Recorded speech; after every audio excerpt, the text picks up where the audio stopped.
I held my first job ever in 2002, and I worked at a call center during the graveyard shift. The office was in Makati, and it was a new site. The office layout was kind of in an elongated donut shape, with the donut hole being the elevator lobby/main doors, and the actual office space composed of 2 long hallways and 2 shorter ones.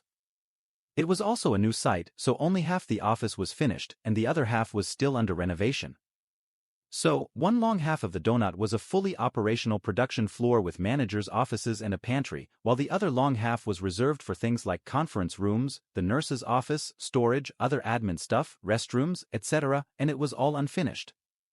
The conference room still had concrete floors, and wires were still sticking out from sockets and all that. While the production half was nice and bright and well lit as any call center should be, the other half was only partially lit. To make matters worse, the guards would turn off the lights completely on that side since they figured nobody was using it anyway. As a result, people didn't really hang out on that side of the office, and if you needed to use the restroom, you just kind of had to make a mad dash to and from it. 2 weeks into production, and my teammate, who was obviously very sickly to begin with, had a terrible migraine, and I suggested that she tell our team leader about it so that she could take a break. TL then told her to go visit the nurse's office located in the unfinished half of the office, something we figured out only because of the sign above the door that we see whenever we go to the restroom. I was to accompany her, so that's what we did. We walked to the nurse's office but found that the door was locked and nobody was inside even though the lights were on. The door was the type with one of those vertical window panels on it, so we peeked in to make sure nobody was in there. We saw all the medical equipment and a sick bed, a desk, basically everything you'd expect to find in there except the nurse. Thinking maybe he or she just went on break, we decided we'll just come back later. After half an hour or so, we did go back only to find that the light at the nurse's office was off. I remember us being pretty pissed off at the thought that maybe the shift nurse had gone home, but we checked the door anyway to see if maybe there would be a sign or note with a nurse's schedule or whatever. I don't know why I did it, but I tried the door handle despite being aware there was no light on, and I was able to open the door to find that there was no nurse's office, despite the sign above the door saying that that's where it was supposed to be. And yes, that was the only sign we checked over and over to make sure it was the right room. We were sure it was the same room we visited earlier, but instead of a decked-out clinic, we found a room with a small nightlight in an exposed socket that cast only enough light for us to see the walls and floors were concrete. There were no finishes, no beds, no cabinets, nothing. It's like we dreamed up the clinic we saw earlier. A guard approached us at that point, asking what we were doing poking around in an unfinished clinic, so we told him what happened, and he, of course, thought we were making it up. Well, we were kind of trying to convince him that we weren't lying. We all suddenly stopped talking when we felt the temperature just drop. We shivered, our hair stood on end, my heart started racing, and nobody could speak for a minute. Finally, my teammate burst into hysterical tears, and the guard then nervously shooed us away and locked the door to the supposed nurse's office. We were escorted back to our team's bay, and we explained what happened to our team leader. He pretty much just sat there stunned as he listened to us since my teammate wouldn't stop crying and was starting to hyperventilate very badly. They had to send it in Makati Med. The incident was never brought up again.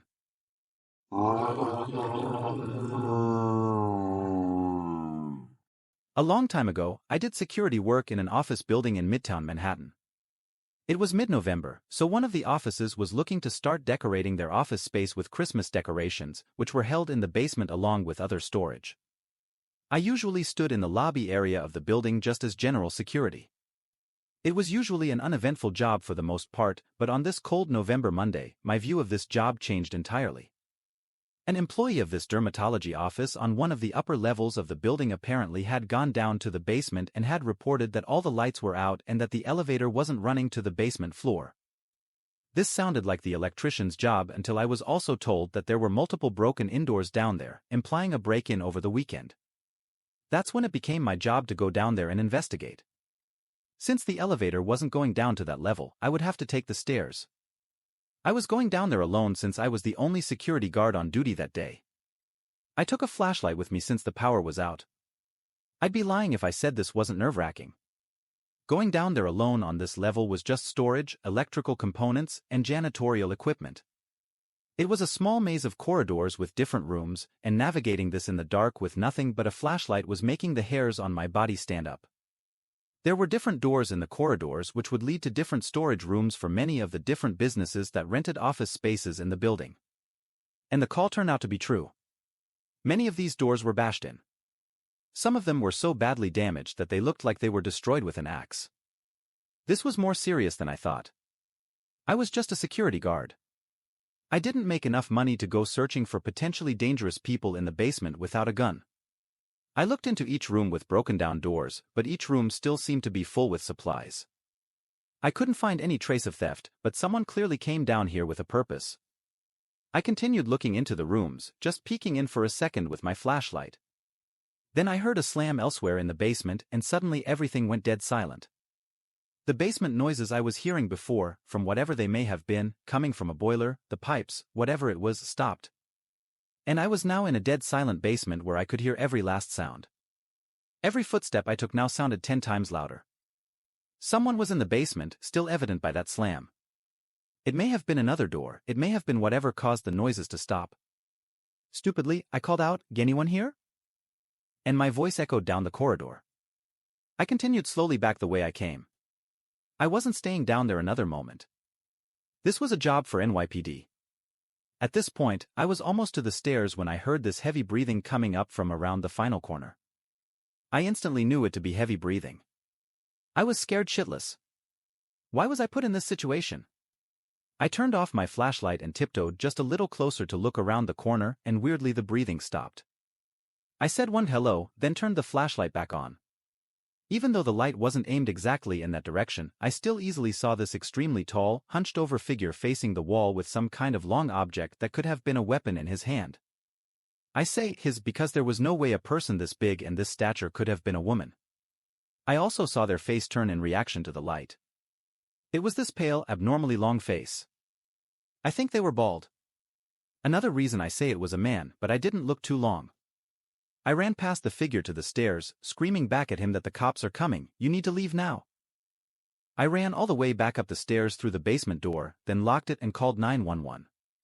A bunch of NYPD cars came, and it was a big thing. At least 4 police officers went down there. I felt pretty useless, I have to say.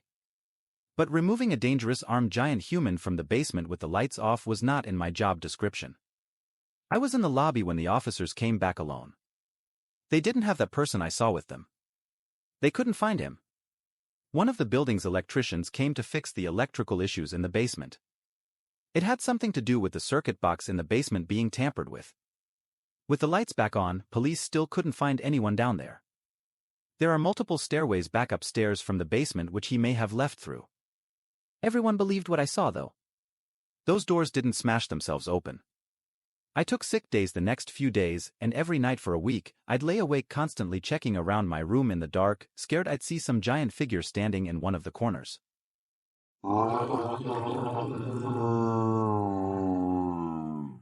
Sure, here's the story with proper punctuation.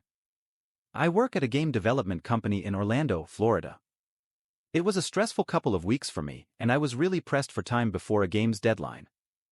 So, I had to stay at the office late almost every night that week. It was a rainy Wednesday night of that week. It was completely pitch black outside, with the occasional strike of lightning lighting up the place. The sound of the rain pouring on my office window was helping me concentrate on my coding. There was one other person in the office at this point, my coworker Chaz. He was finishing up on his work as well, pressed for time on a strict deadline. By now, it was easily between 8 and 9 o'clock, and Chaz knocked on my office door before telling me he was heading out. He asked if I was okay locking up the place, and I told him, of course. Then he was off on his merry way. I heard the front door of our company's office slam shut behind him, and with that, I was alone. Our entire office is in the shape of an L. The entrance is at one end, and my office is down the short line of the L, basically the corner office. I had to keep myself awake as I was starting to doze off, so I went down the hall to the kitchen to heat up some coffee, just a little bit, enough to keep me going for another hour. I leaned on the counter by the coffee maker, waiting for it to heat up, when I heard the sound of a door closing. I peeked my head out into the hall to look and see if anyone was there. I called out, yielding no replies. The door sounded like one of the smaller private office doors, not the heavier front door to the entire office. I left the kitchen to walk down the 2 halls, trying all the doors, which were locked. Then I got to my little hall, and all 3 doors in this hall were shut, including mine. I left that door open 100%, and there was no draft in here as all the windows were closed. I felt like someone had to still be in the office pranking me. I opened my office door with force, expecting someone to be in there jumping out at me, but no, my office was how I left it, the chair, my computer, everything. It was just a little odd to me that the door closed on its own because it had never done that. But I moved past it and continued my work. The rain continued to hit the window, and the lightning continued to strike about once every minute, startling me a few times actually. Some more time passed. It was now getting very late to still be in the office. I was content with the progress I made, so I saved all of my work and began closing down my computer. I clicked the shutdown button, then turned off the screen. The screen went black and then I saw it. In the reflection of the computer screen, I saw behind myself a woman standing there. I don't know how I didn't jump or scream, but I felt my heart drop into my stomach. I didn't turn around, I just got up from my desk calmly, grabbed my bag pretending not to have noticed, and walked to the door. I didn't look back to shut the door or anything. I walked down the hall until I thought I was far enough away, then I booked it out the exit of the entire office. I then ran down the flight of stairs to the first floor, then out to my car in the rain. The whole time I was terrified I was being followed or that she would grab me any second, whoever it was. Once I got in my car, I took a second to breathe, then I looked up at the window to my office. The light was still on in there, and I'm quite sure I saw a small kink in the blinds as if someone were on the other side and looking down at me. I called one of my bosses, Miranda, at once, and she confirmed no one else should have been there. She said she'd call the night security guy and ask him to check the office. Luckily, I got to go the hell home later that night. Miranda called me and said the security guy was in the office but didn't see anyone. I told her what I saw one more time and it freaked even her out. There's only one camera in our entire office, and it's at the end of the longer hall by the kitchen area. The camera footage never caught any woman walking around the office that night.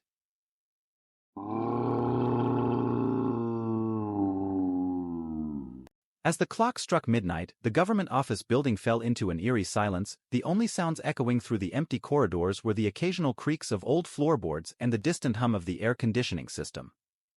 I, Ryan, a 26-year-old clerk, found myself alone on the night shift once again, surrounded by filing cabinets and paperwork that seemed to multiply by the hour. The fluorescent lights flickered ominously as I made my way through the maze of cubicles towards the staff bathroom. Despite the chill in the air, a bead of sweat trickled down my spine, a result of both the oppressive silence and the knowledge that I was the sole inhabitant of the building at this ungodly hour. Entering the bathroom, I flipped the light switch, illuminating the sterile white tiles and cracked mirrors. As I approached the sink, a shiver ran down my spine, an inexplicable feeling of unease settling over me like a heavy blanket. Ignoring my growing apprehension, I splashed cold water on my face, hoping to shake off the creeping sense of dread that seemed to cling to me like a shadow. But just as I reached for the paper towel dispenser, a strange sound echoed through the room, a low, guttural moan that seemed to emanate from the darkest corner of the bathroom. My heart pounding in my chest, I froze, my hand hovering inches away from the dispenser as I strained to listen for any sign of movement. Seconds stretched into minutes as I stood there, paralyzed by fear, the silence of the night broken only by the rhythmic thud of my own heartbeat. And then, just as suddenly as it had begun, the sound ceased, leaving behind an oppressive stillness that seemed to suffocate the very air around me. Summoning every ounce of courage I possessed, I edged closer to the source of the noise, my footsteps echoing loudly in the empty room. As I rounded the corner, my blood turned to ice in my veins, for standing before me was not the empty stall I had expected, but something far more sinister. A figure, shrouded in darkness, loomed in the corner, its form twisted and contorted in ways that defied all logic and reason. Its eyes, glowing with an otherworldly light, bore into mine with an intensity that sent a chill down my spine, and I found myself unable to tear my gaze away from its grotesque visage. For what felt like an eternity, we stood there, locked in a silent battle of wills, neither daring to make the first move.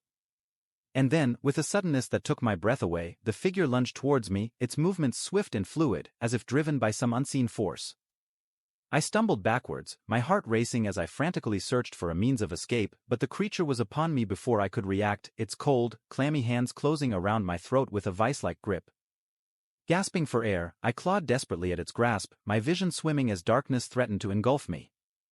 And then, just when I thought all hope was lost, a blinding light flooded the room, banishing the darkness and sending the creature recoiling in agony. Through tear-filled eyes, I saw the figure writhe in pain, its form dissipating into nothingness as the light consumed it whole. And then, as suddenly as it had begun, it was over, the bathroom once again bathed in the soft glow of the overhead lights. Trembling with exhaustion and relief, I collapsed to the floor, the events of the night swirling around me in a haze of confusion and disbelief. In the days that followed, I tried to convince myself that it had all been a figment of my imagination, a trick of the mind brought on by exhaustion and isolation. But deep down, I knew the truth. Something unspeakable had happened in that government office bathroom, something that defied all rational explanation. And as I sit here now, recounting my tale to anyone who will listen, I can only pray that whatever lurks in the shadows of the night shift never returns to claim another unsuspecting victim. For in the darkness of that fateful night, I glimpsed a horror beyond comprehension, a darkness that threatens to consume us all if left unchecked.